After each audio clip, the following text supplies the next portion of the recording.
دوستو میں ہوں اسلم عالم اور آپ دیکھ رہے ہیں گلف ایکسپرٹ۔ دوستو آج کی ویڈیو قطر کے حوالے سے نہیں ہے بلکہ کویت کے بارے میں ہے، جہاں پر ایک بہت افسوسناک گھٹنا پیش آیا ہے۔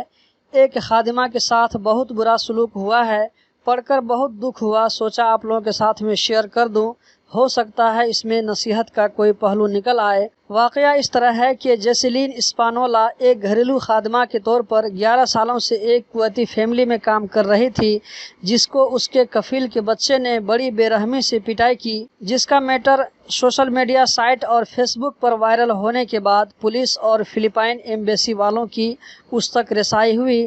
تفصیلات کے مطابق جیسلین اسپانولا کی عمر 49 سال ہے، جو 3 بچوں کی ماں ہے۔ وہ 11 سالوں سے ایک کویتی فیملی کے گھر میں ہاؤس میٹ کا کام کرتی ہے۔ 14 جون کا واقعہ ہے، اس کے کفیل گھر پر نہیں تھے۔ اس کے کفیل کی بیٹی کا نیکلیس گم ہو گیا تو اس کے کفیل کے بیٹے نے اس خادمہ پر نیکلیس چوری کا الزام لگایا۔ خادمہ نے اس سے کہا کہ میں نے نیکلیس چوری نہیں کیا ہے، اس کی مجھے ضرورت نہیں ہے، تمہارے گھر میں 11 سالوں سے کام کر رہی ہوں، اس بیچ میں اگر کوئی فائل بھی مجھے نیچے گرا ہوا نظر آیا تو میں نے اٹھا کر تم لوگوں کو واپس کر دیا۔ لیکن اس پر کسی بات کا اثر نہیں ہوا۔ اس نے خادمہ کے چہرے، آنکھوں پر مکہ مارنا شروع کر دیا، اس کے بال پکڑ کر کھینچے اور اپنے باپ کے شیشے سے مارا۔ وہ درد سے روتی رہی، چلاتی رہی، لیکن وہ مارنے سے نہیں رکا، اور ساتھ ہی ساتھ اس بچے نے یہ بھی دھمکی دی، اگر تم نے سچ نہیں بتایا تو میں تمہیں مار دوں گا اور فلپائن واپس بھیج دوں گا۔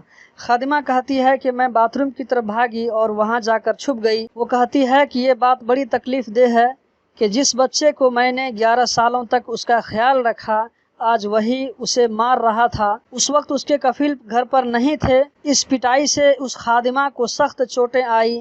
اس نے کفیل کی بیٹی سے ریکویسٹ کی کہ اس کو ڈاکٹر کے پاس لے جایا جائے، لیکن اس پر کسی بات کا اثر نہیں ہوا، صرف چند میڈیسن اور لگانے کے لیے کریم لا کر دیے۔ رات میں اس خادمہ نے ایک پیپر پر اپنی تکلیف کے بارے میں لکھ کر اپنی ایک سہیلی کو فوٹو بھیج دیا۔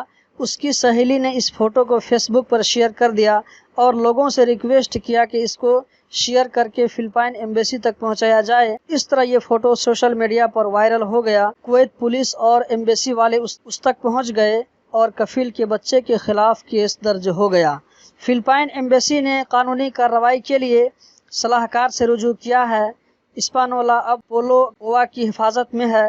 اب اس کو اپنے 2 بچوں کی فکر ہے جو کہ اسکول میں ہے، کیونکہ اب وہ بے روزگار ہو چکی ہے۔ تو دوستو یہی تھی آج کی ویڈیو۔ آپ لوگوں کے قیمتی وقت کا بہت بہت شکریہ۔